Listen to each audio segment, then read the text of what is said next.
minds by the end. So, could you raise your hand? So you can either say yes, we should leave the EU, no, we should stay in the EU, or you can abstain at this point. So, yes, we should leave the EU. Raise your hands, please.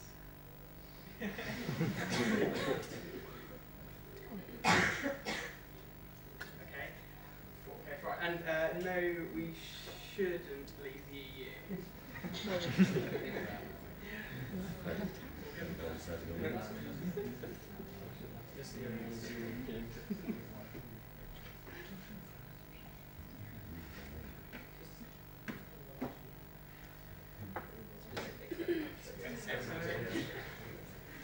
And those abstaining.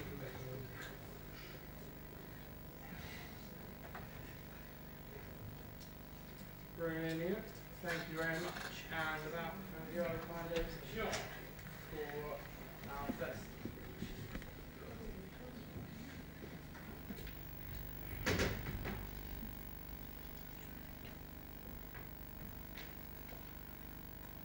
Looks like I've got a pretty tough task, doesn't it? Well, I think you've certainly chosen a very fascinating time to stage this particular debate. Whether you like him or loathe him, Jeremy Corbyn has certainly livened up the normally quiet season in the British political calendar.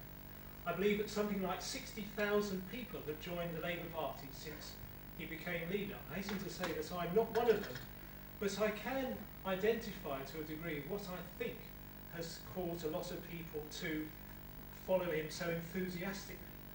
I think people are fed up with the type of politics that has become so dominant in recent years.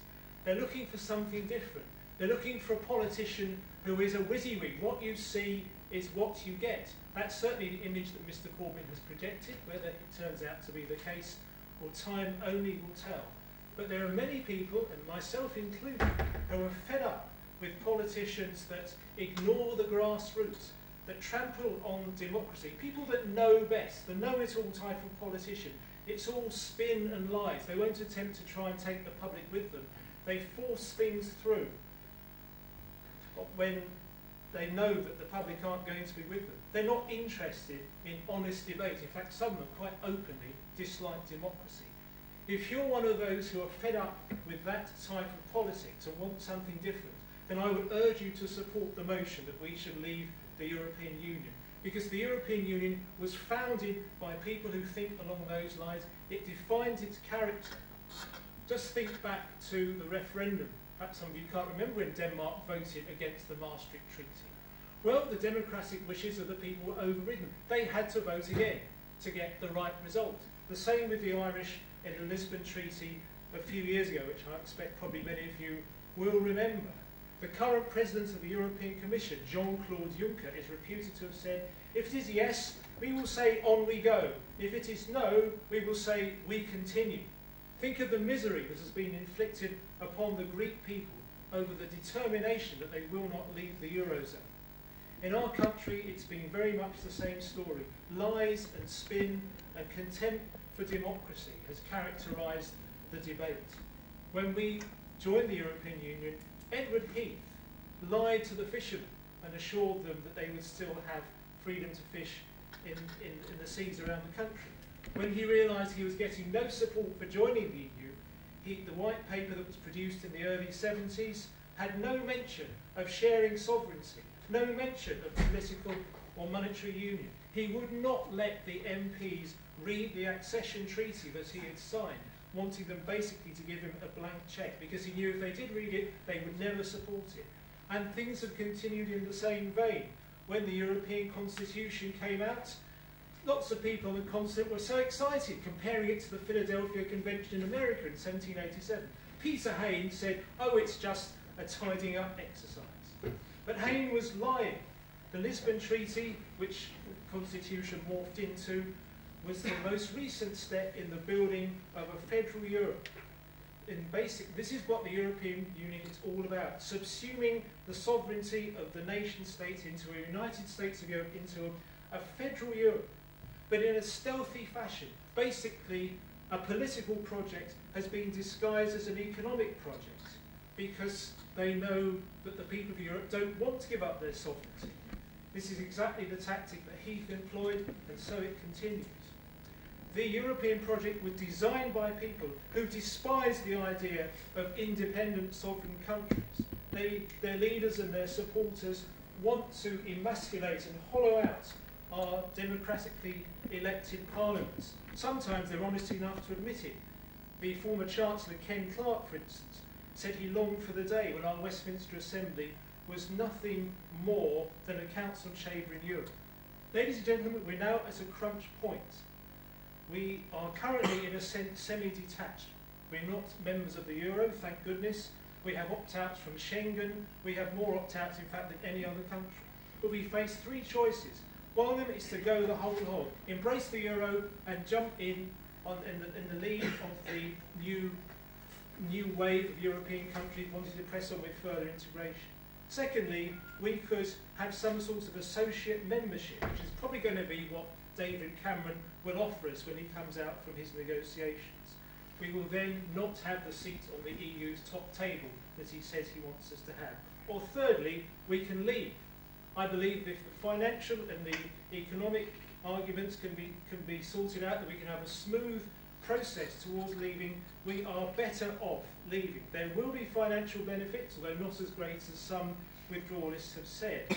But I believe there is a seamless route to withdrawal that will not upset business, and I'm sure we'll be discussing this further on.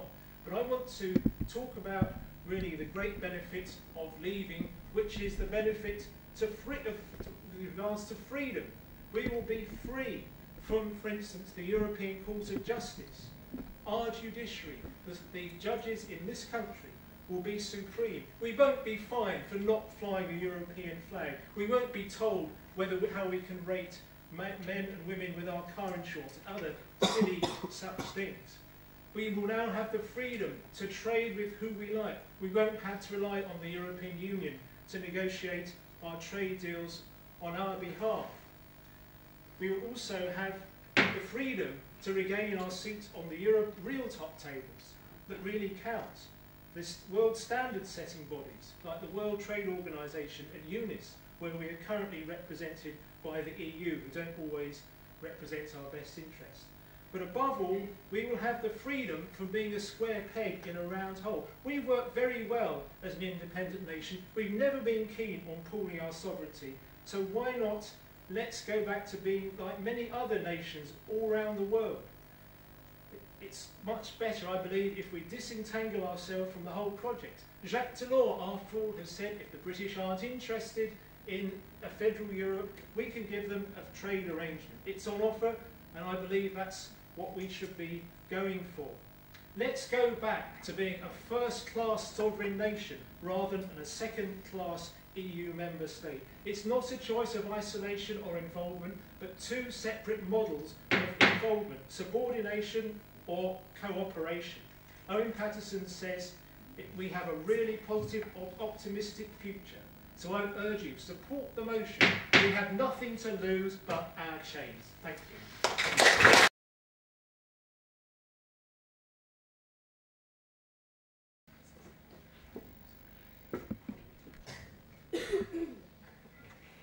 Freedom, democracy, independence.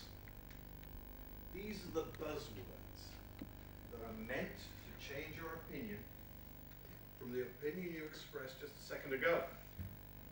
Because these are things which are invalid. Who's against freedom? Who's against democracy? The problem is, I sympathize totally with your arguments. But I don't think we, in this referendum, which is going to be so crucial to your future, have to make a choice. Because I think this choice that John reveals to us all is essentially a false choice, which doesn't recognize the world we live in today. He wants us to be a kind of Singapore on steroids, or Norway with nukes. He wants us to be small but brilliant. But we are big and brilliant.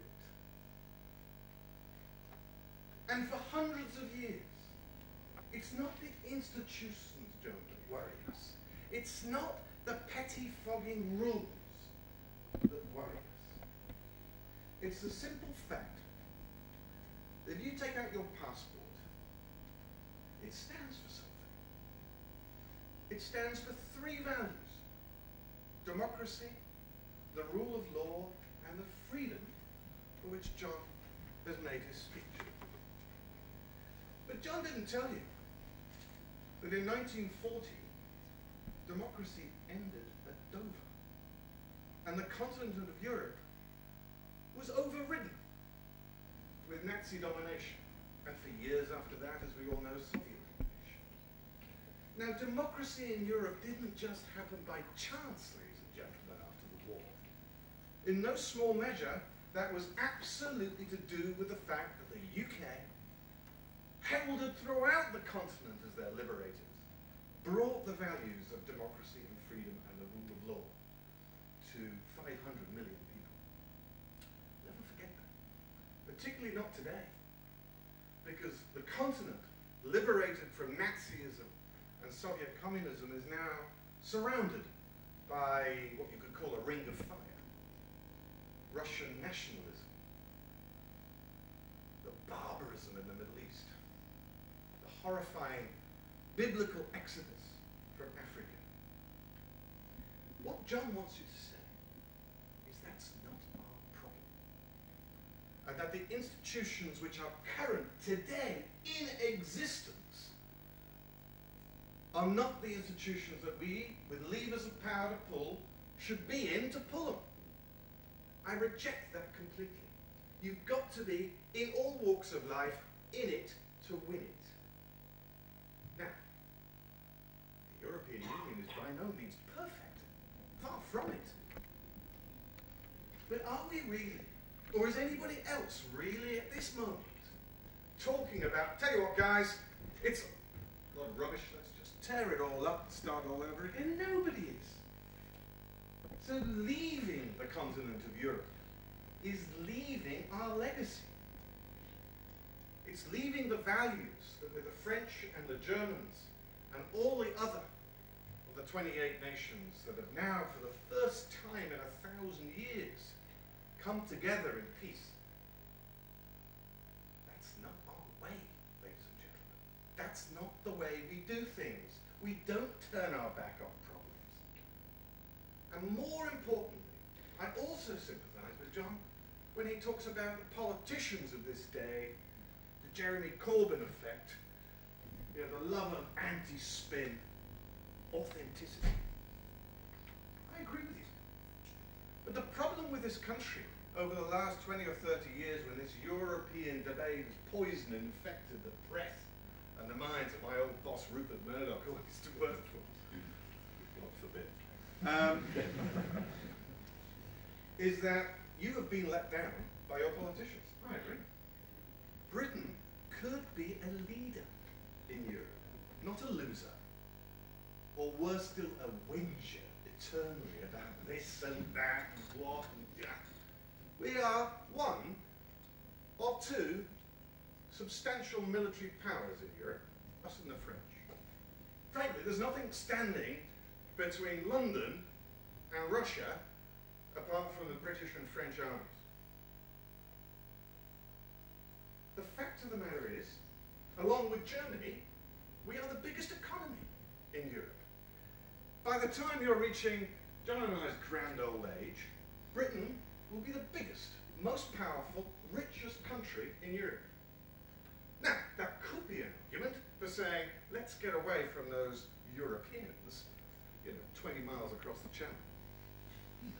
It could be, alternatively, a very positive argument where we say, actually, we can lead in Europe and change it.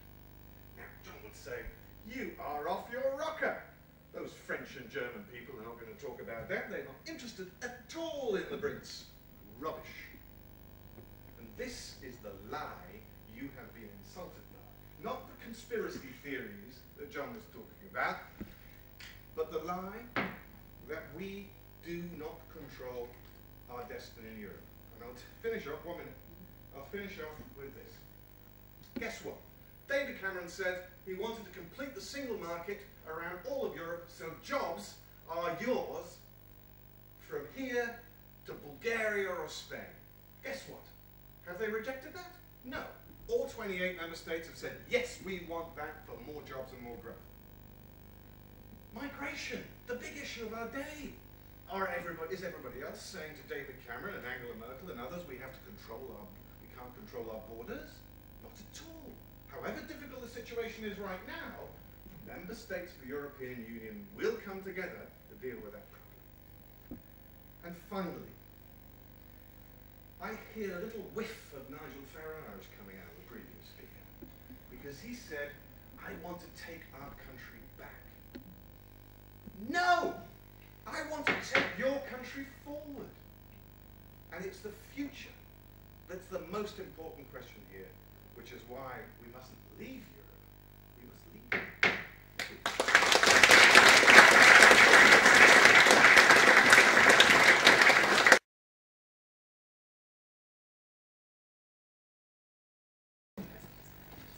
Hello ladies and gentlemen, I am Jonathan and I am in favour of the motion that the UK should be leaving the EU. Today I'll be talking to you about 3 key points.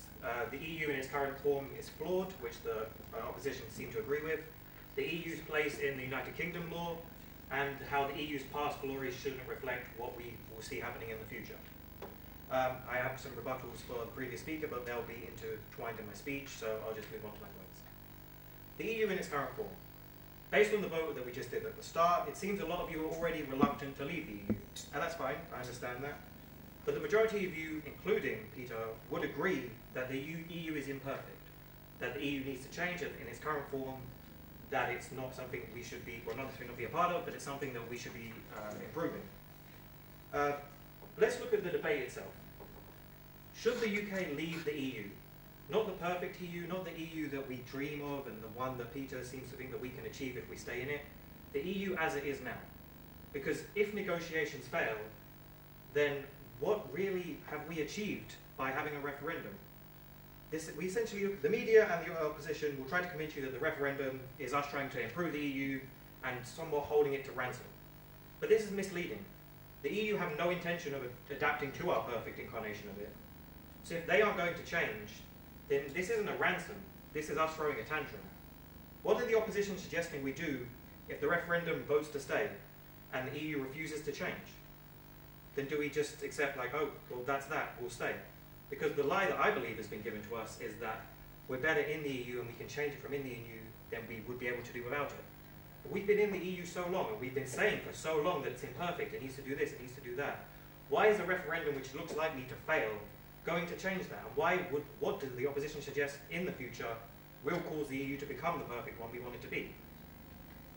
And I urge you to think about this debate as it is and ignore the opposition's idealism of achieving this perfect EU. If the EU refuses to change, then why on earth are we staying if the opposition have already agreed that it's imperfect and we've proven so far that we cannot change it? Secondly, EU law and its sovereignty.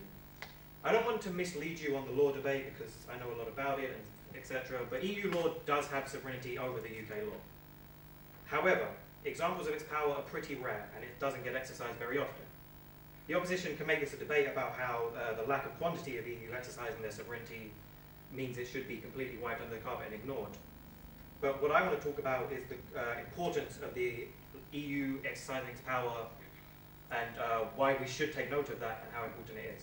I'm pretty passionate about law, so I don't want to bore you with loads of interesting or uninteresting, boring law words. But I will bring to your attention 2 cases. Firstly, the Factchen case, which the first speaker of my team so eloquently said, in terms of the boating incident.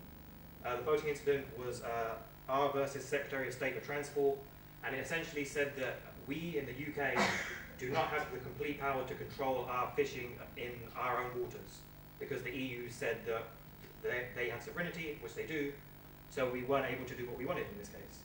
And then there's also the case of the Eurosecurities Market Authority, doesn't matter. So they said that UK, what do they call them? The equivalent of Wall Street in London, the London Wall Street, they, the city, that's London. The city cannot ban short selling, or have to ban short selling if the EU says so in certain instances. Now, both of these highlight that the UK doesn't have sovereignty over its own law. And sure, these may not happen very often. There might not be loads of cases. But if we, they represent something that you should care about. If the UK doesn't have ultimate power over its own law, then if the EU has it, surely this is a problem. This is just a few upset, sad fishermen and UK, London, Wall Streeters being upset about things that matter to them. But it's very possible that the EU's power over the UK law could come to affect us on a larger scale at a later date. And if we're unable to change that and unable to get the UK having its own sovereignty over its own law, then this could be a major problem down the line. And seeing as this debate sort of implies negotiations have failed, then this is EU having power over sovereignty over our law, which I think is a fundamentally bad thing. And thirdly, the EU's past glories. A lot of the debate will be made up of, I assume from the opposition, how the EU has done all these great things, and it was hinted about how in 1945 after the war, and things like that, how much influence, well not 1945, but how much influence the EU has in keeping Europe together, preventing wars, stuff like that. But I would argue this isn't the case in terms of modern day. If we look at the recent cases of issues within Europe, I feel like the EU have at times failed or have been very inconsistent and unprofessional in how they've dealt with a lot of EU issues. I don't think we should be concentrating the EU on its past glories and how well it's done in the past, because the EU today seems reluctant to help because so many countries have so many different opinions. If we look at cases of Syria and how slow the EU were to react, or we look at Russia and the Ukraine and how little has been done, or how what has been done has failed fundamentally, it suggests that the EU doesn't have the foreign policy power that we've been told. So I would argue that we need to... I would argue that the EU should not have this lie about having this amazing ability to keep Europe together in a unity, because I don't think it's very relevant today. So, in conclusion, my points have been that the EU in its current form is flawed, and that if negotiations fail, then what are we achieving by having a referendum? The EU place in UK law is too large, and that the EU's past glory shouldn't reflect how it is today. Peter tries to tell us that we can do so much less, and if we turn our back on all these problems, and the UK won't be able to have the influence it can in the EU. I disagree with this. I feel like you've made it seem as very black and white. If we leave, we won't do this. If we stay, we can do this. I think we can do both. You pulled us Singapore on steroids, and I don't think that would be the case. I think that the UK can help the whole of the world by itself, and if it maintains trade agreements, it can still work with the EU. If we leave the EU, it's not a middle finger to the EU. We can still work with them. I just feel like the points we've and my previous speaker have addressed highlight the need for a leaving of the union we have now, or a renegotiation, and if that fails, a complete leaving of the EU. Thanks.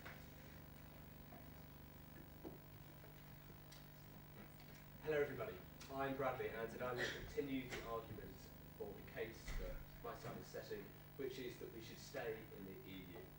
Now, first of all, I'd just like to thank the opposition for not going into really specific financial details about and very boring statistics. I think that's really improved the quality of the debate today. I'd just like to say that.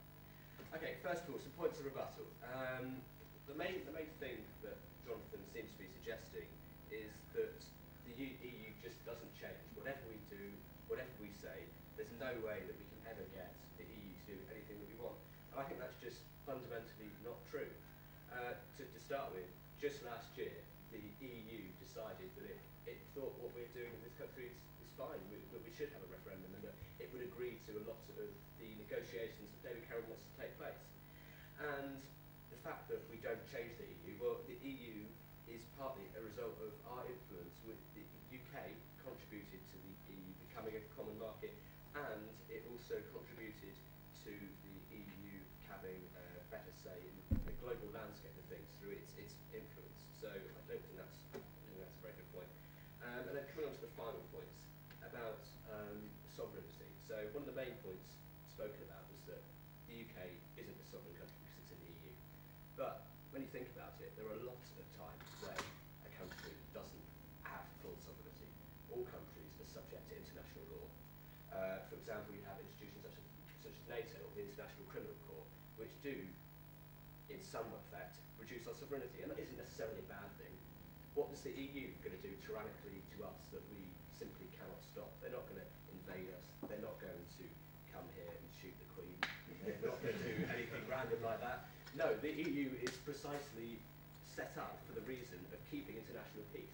Its aims, although at some point they may be slightly misguided, you can argue that all you like. However, to say that the EU is a fundamentally bad institution that dictates to us a massive superstate that forces laws into place that we don't like is completely wrong. If we look at the example of America, which obviously is a superstate, the federal government does have a lot of control over the individual states.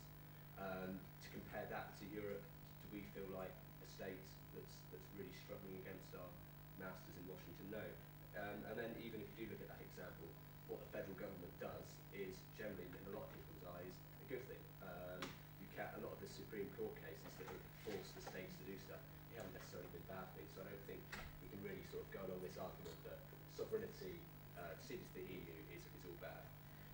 So to continue with the debates, from a student's point of view, and that's what I am, I'm looking to the future. I'm not looking to the past. I'm not looking to seek to go back to the glory days of the Empire when Britain was standing alone in the world, seeking out to conquer other countries to make them better.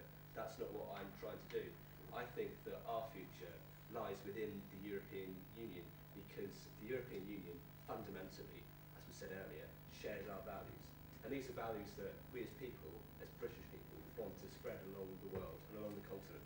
The EU has done masses to this cause.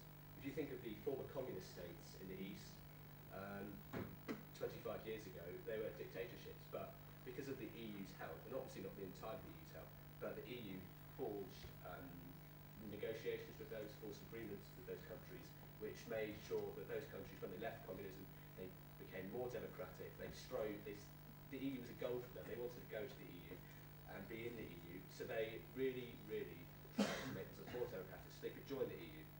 In the Balkan states, the EU had a massive effect there. Countries, once again, really wanted to join the EU after Yugoslavia split up. So they changed some of their laws and they became more democratic so they could join the EU. So the EU does not, in that situation, force people to do bad things. It seems, in my opinion, to force people to do good things. And that is what we want for our future, not going backwards.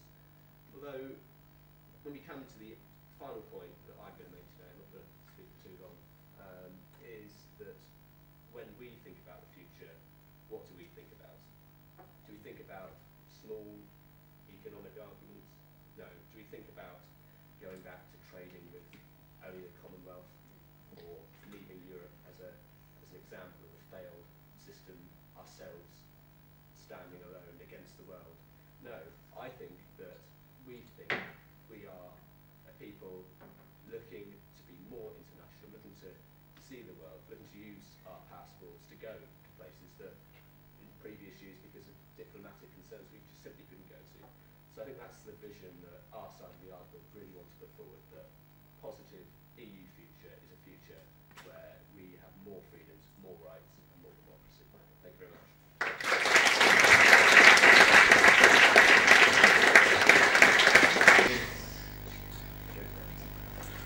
It is for the opposition.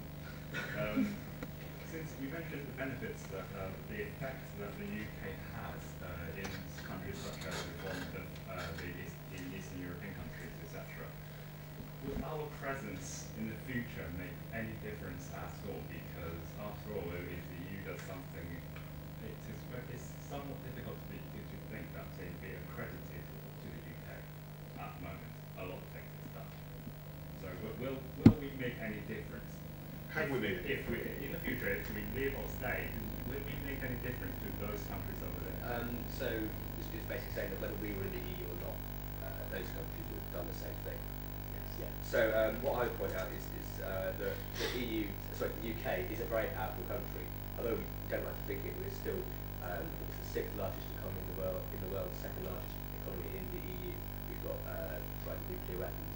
Although you may not agree with them, it does mean that we have a seat at the top tier negotiations. We do have a lot of power over people, and it's not just hard power. We have soft power. People look to the UK as a place that's culture is very widely known, and democracy is associated with this country. So I think that the UK does have a very large part in making the EU a more, the UK has a large part in making the EU a more credible organisation by bringing its wealth of experience and power to the table.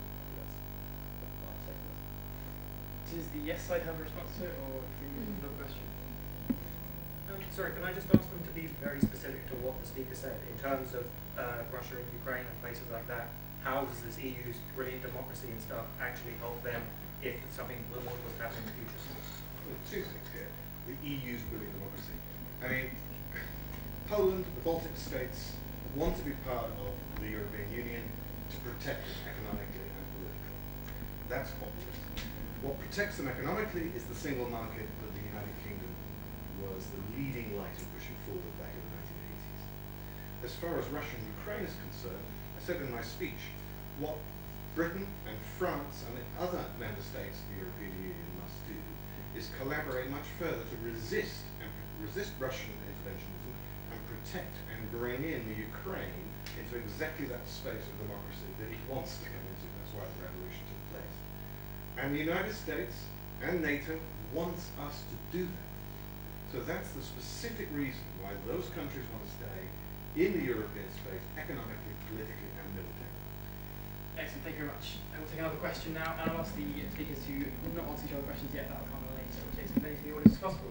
Okay, at the back in the middle. Thank you. This is to both the opposition and proposition as allowed. I know that Bradley Bell, you said you were thankful that nobody had mentioned such as the economy and statistics. I'm actually very interested in the economy and those statistics. So would both sides please, because I'm hearing in the media, both sides seem to declare that the UK will be better off, depending on whichever viewpoint they have. I actually want to know what is going to happen with the economy, which is going to be better, short-term and long-term, for the economy. So I just want to clarify, I'm not saying the economy is not important, I'm just saying that a lot of the time people throw out statistics which are clearly spun in a way that are just to misleading. I absolutely agree with you. Over the next 18 months, you're probably not going to, you're going to be better informed but none the wiser. There's going to be long-range artillery fire from this side and from our side saying, you know, if we leave, you'll be £3,000 a year better off. And our side will be saying, well, if we stay, we'll be 3,000. And the people don't believe these figures anyway. And nobody knows, in truth. But this is both a battle about economics and about values. What are your values? Is it Nigel Farage's values? Or is it something else? So your values are critical to this. As far as the economy is concerned, I'll just say one thing to you. The benefit of being in this common single market is not that we don't have tariffs and other barriers, tax barriers to trade, put against the people who are selling goods and services to Europe. It's much more insidious than that. Are you an economist? No, physicist. Well, there are some things called, and forgive me the jargon, but it's the only way, there's some things called non-tariff barriers. Years ago, if you were a business who wanted to sell stuff in France, France being protectionist couldn't stop you selling your goods, but what it could say is that DVD player, it can only be processed in one place, in Poitiers, as a matter of fact, in the whole of France. And you couldn't resist it. Oh, it's our laws. And so the economic downside of not being part of this common market is that we're not at the top table making the rules that govern that common market. And that we're not at the table that other people who are envious of the economic power that Britain has to export into their countries can and do their level best to resist that trade. And so it's vital that we have a free market in Europe, unimpeded by rules and regulations which stop trade. Yes, I'll come back on that. I chose deliberately not to go into the economic arguments in any detail because I believe the question is fundamentally about sovereignty, what sort of country we want to be. In my other life, besides my work for Campaign for Independent Britain, I also work with Professor Tim Congdon, who is an economist who's published a number of books on the cost of EU membership. Now, I've got great respect for Tim, I enjoy working for him, but one thing I will say is that he does present a picture of how much better we'd be off assuming we would more or less be a fairly deregulated country. There's two things I say to that. Firstly, some of the regulations which have been so-called and labelled by the press as EU directed do actually come from global standard setting authorities. The EU merely is a conduit for them. So if we left the EU, if it had been devised by the World Trade Organization or the United Nations Economic Committee for Europe, there's no guarantee we necessarily repeal them. Some EU legislation would be worth keeping. And also there's a second point of the exit process. I believe that the only exit process which will give us a seamless transition as far as business is concerned through the outdoor would be a staged process where initially we would take what's popularly called the Norway option, in other words the EEA-EFTA route, and that would serve as a sort of halfway house. Now if we were to take the EEA-EFTA route, we would be able to cut back on our direct contributions, no doubt, but we'd probably still have to honour them for a while anyway because of the EU's 7-year budget.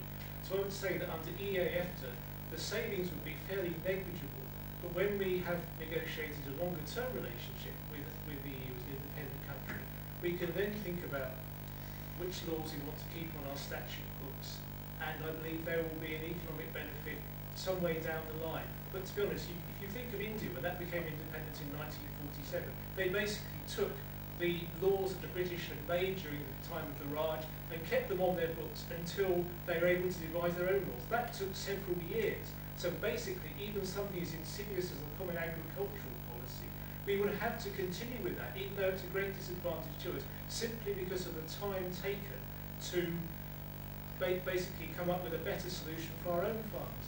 So I would say that independence, if it's handled correctly and sensibly, would initially be economically neutral. But I think that there would be, in the longer term, definitely some savings, although how great they will be, really it's not something we can quantify because there are simply so many laws we've had to review. So I'm sorry if that's rather a vague argument, but I would not really want to go further and quote any significant figure at this stage because we just don't know. Excellent. Thank you very much. Right, Van Blue. Yeah, this is mainly for the yes side. Jonathan was saying in his speech that the UK have never really been able to impact EU and change the EU, and if you accept that as true, which I don't necessarily, is that not mainly because the UK have always been the EU problem child? We've never gone wholeheartedly for the EU. We've always been out on the edge in our little island, and surely if we could, as the second biggest economy and second or first biggest military power in the EU, if we were committed to it, could we not surely exert a far more greater influence than we currently do with our shouldn't we general attitude to the EU? Well, yes, I agree with that, and I potentially think that we could do that, but that's still a pretty idealist argument. We're currently negotiating, or we're currently going to have a referendum whether we should stay or leave. So surely wholeheartedly going forward with it isn't what's going to happen right now. So seeing as the debate should the UK leave the EU is in, should the UK leave the EU now, not in 20 years when we're pushing hardly for it, then I think in terms of now, that's very unlikely to happen. And if it's the problem child and they're unwilling to help us and we're unwilling to help them, surely there's only one logical conclusion from that. Could I just add a bit more to that? When the EU was started, basically, Winston Churchill was very keen on the idea of the United States of Europe. He was very keen also that we should stay on the outside. We were different in his opinion. You know, he made the statement, if we should choose between Europe and the open sea, we should choose the open sea every time. And Do we have a point of information? Let me finish, and then you can say. Thank you. Because that's not right. He's You're quoting it from 1930. Yes, well, I'm not aware of him ever having changed his mind. Anyway, the legacy, I believe, and let me make clear that Clement Attlee was unhappy with membership, and indeed so was Hugh Gaitskell, the leader of the Labour Party in the early 1960s. Basically, because they could see that we have functioned for a very long time as an independent, sovereign democracy, and they did not want us to give that up. They wanted Westminster to basically retain the power rather than it being surrendered or shared with other European countries. That attitude persisted in the Labour Party right up until the 1980s, by which time we were in the EU for 10 years. And this is basically the problem. Other countries, you can see why it's more appealing to them. You know, the Balkan states, as you say, the Baltic states have got the Soviet Union right on their doorstep. A lot of countries have not had the long democratic, free tradition that we've had. I mean, even when we joined, quite a lot of Western Europe was still under military dictatorship. You've got Russian bombers penetrating our airspace every day. We've got NATO. That is what NATO is for. We don't have to pull our soldiers to be part of NATO. Okay, should we let the other side have a... I just want to rebut very quickly because these answers can go on. In 1963, 2 years before he died, Churchill wrote to his chairman of his constituency and said, I agree that we should join the European Economic Community. And what this type of Churchill would always be a Eurosceptic angle infuriates me, ladies and gentlemen, because Churchill was an internationalist. Churchill was a liberal. Churchill wanted to see the values of this country powered in its heart as far and wide in the world in time as possible. What Churchill saw was this. He drew 3 concentric circles. And in the middle, he said, this is where Britain lies. It lies as a power in Europe, a power with America, and a power in the globe outside the two. Now, of course, these have changed, these circles, over the years. But there is simply no way. Churchill, a man of power, would say the best approach for our country is to ditch the power that we have in our hands, both in Europe and in the United States. And just to conclude the Churchill statement, why then, if you're so right, has the United States, Canada, Australia, India, Japan, and other countries said in terms, we want a strong Britain and a strong Europe? That's Churchill's legacy, not isolationism. Thank you very much. Any rebuttal we'll save for your closing speeches now, okay? Right, we're going to try and get as many questions as we can. Right. I was just interested. Clearly, this is a question for the yes side. Both of you clearly, I presume, agree that the EU has changed a great deal since its creation, since we've joined, and since the glory days, which gets thrown around a lot. I'm just interested, if you believe it's changed so much in that time, what makes you so adamant that no change will come in the future? Well, I think change that has come in the EU since the very beginning has been good, but in this debate we're talking about it specifically to the UK, and I don't think that the change that the UK wants is very likely at all. And I think a lot of the change since the beginning has not been something that has benefited the UK either, but there are a few examples that I think will support it. The project basically is gradually evolving. If you go back to Jean Monnet in the interwar period, his object was to create a federal superstate by stealth. As I've said, a political project described as an economic project. In a sense, whatever other ways the EU has changed, that plan remains basically the driving force of the EU. So in a sense, in spite of the other things that have changed, the single market, etc., basically it's still driving on in this direction of basically hollowing out our democracy and neutering the power of our Westminster Parliament. So whatever way it may have changed superficially, the fundamental driving force that got this project off the ground in the 1950s is still basically there, and is still basically the main feature of the European project. Which is why I cannot, as someone who loves my country and loves to see, believes that my vote ought to count when I vote, why I cannot possibly support us continuing this party. Excellent. Anything else I'd like to say to the question? I'm very frightened by this Monet federal superstate. It hasn't even managed to harmonise the blood. So how frightening a beast is that? But the most important thing to say about what you're saying about Westminster, you have this totally idealised notion of Westminster as these sort of 600 democratic tribunes just tied to the floor by Brussels. I know Westminster. You are let down by your members of Parliament, ladies and gentlemen. They did not debate Europe once last year. Not once. Of all the committees, dealing with trade and all that sort of stuff, they don't have any responsibility for the European aspect of their policy. There's one guy that does. Have you ever heard of a guy called Bill Cash? A legend in his own lunchtime. There's one committee that deals with that. He's a mad Eurosceptic. He wants to take us out. He doesn't give any authority to other committees or members of Parliament to debate Europe. But in Denmark, the members of Parliament mandate their minister to go and negotiate for their country in Brussels. They have debates every time something of importance takes place. I'm ashamed to have to say this, but Westminster ain't what it's cut up to be. It needs to be hugely improved. There are people wanting it to be improved, but that's not the problem. The problem here are the people in Westminster. It's not Brussels. Don't blame an external enemy. 20 seconds. An economic crisis would be a good thing to take back sovereignty, which will destroy your future. Great. And is it worth it? What beguiles me about this sovereignty argument, and I'm as proud and patriotic of this country as you are, is that it's all bogus.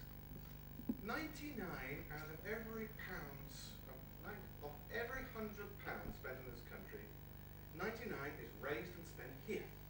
£1 goes over to Europe as a membership fee. This stuff about law. 9 out of every 10 laws made in this country are made by us, for us.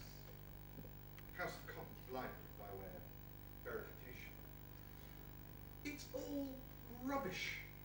You can have it all. You can have leadership in Europe and with our allies, progressive leadership in the world. You don't have to choose. The Norwegian foreign minister came to speak to us back in February. He said, don't do it, guys. The Swiss can't sell the very thing we know them for, well, except the latter, financial services, into the European Union. How many separate treaties do they have with the European Union, the Swiss? I don't know, quite a lot. 295, all of which have to be negotiated from scratch. Do you want that job? Well, there's an economic crisis. But you know what? One thing these fine people don't say is what it's like at. What are we leading to?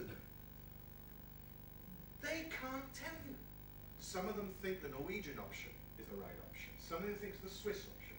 The World Trade Organization, bless you. The World Trade Organization hasn't come up with a deal for the best part of 30 years.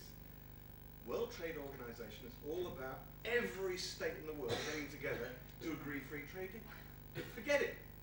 And so what we do now is we have big deals. Europe and America is a deal that's going to take place next year. We've already had Europe and South Korea. That's increased our trade to South Korea by 8 times. And forget the fact there were little minnows on the side of the conference chamber. We're right in the middle.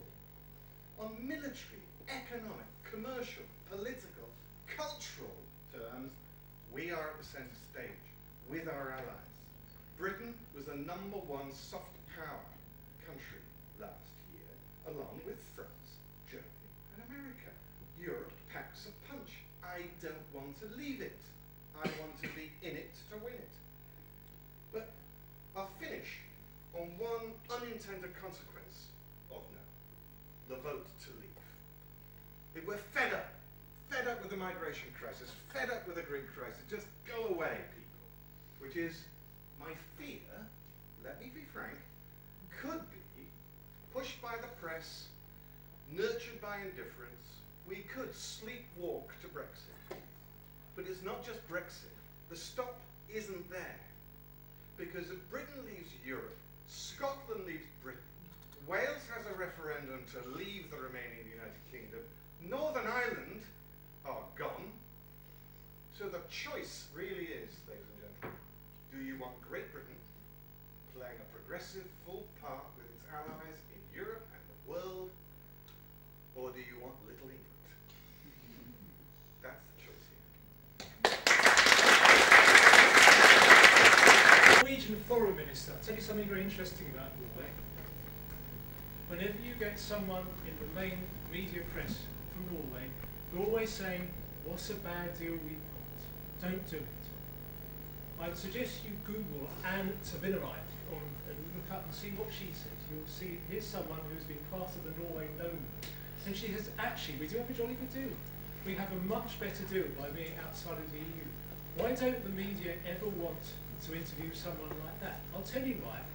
Because the Norwegians desperately want us to stay, because their leadership still wants to join the EU, even though they have a very well organised anti-movement. If we leave, then it's goodbye to Norway ever joining the EU, which would be a great blessing to the majority of their population, but it will rather upset the leadership. So don't think that these foreign ministers and Jens Stoltenberg represent the Norwegian people. They represent the Norwegian frustrated political class. Another country that's been mentioned is Singapore. I would love to see David Cameron be the Lee Kuan Yew of England. Singapore was thrown out of the Federation of Malaysia, which had spent a long time trying to join, after only 2 years. Lee Kuan Yew was the leader of Singapore, terribly distressed about that, but he got the country together, and as a result of the inspired leadership that he gave, Singapore shot ahead and is doing far better even now than the Federation of Malaysia. Perhaps a final comment about Scotland. I think there's a number of factors. Firstly, I would acknowledge the SDP leadership are ardently pro-EU. A lot of the supporters of independence behind the scenes are actually pretty anti-EU as well. I think there'll be a referendum on Scottish independence regardless of whether we leave or not, because basically it seems to me a lot of Scots are pretty allergic to conservatism. And if Jeremy Corbyn does tank, as many people think he's going to, and we have another 5 years of Conservatives, I think the Scots are going to want a referendum regardless of what happens to the vote. But I would say that this picture of Little England is a myth. I believe that by moving on from the EU as an independent nation, we can regain our links with the Commonwealth.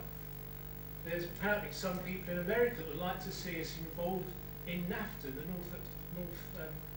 North American Free Trade Association.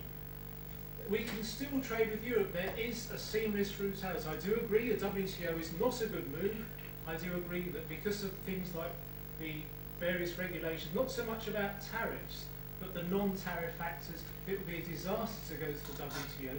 But the Norwegians, even if their leadership don't like it, have provided us with a good template for how we can get out, preserve our access to the single market, and basically we can get back to being ourselves again, a nation that is not inward looking, but is looking beyond the increasing myopic European Union to the wide world, which we have played such a part in shaping. Magna Carta crossed the oceans, but I'm afraid to say it never crossed the channel. We would always be different. We would always be a square peg in a round hole. We're better off being friends, working in collaboration with them, working as a player on the international scene, but we're much better off getting back to being what we were. It's not about we're looking, it's just a case of retreating from a blind alley. The future is freedom. I hope that we will have that referendum 2 years' time. I hope it's an outvote, and I can assure you, if any of you live somewhere in the vicinity of Heathfield, East Sussex, where I live, I can promise you there will be a street party. The euphoria, I believe, will carry us through any little pitfalls that there might be on independence. We have a global future outside of the EU. Thank you.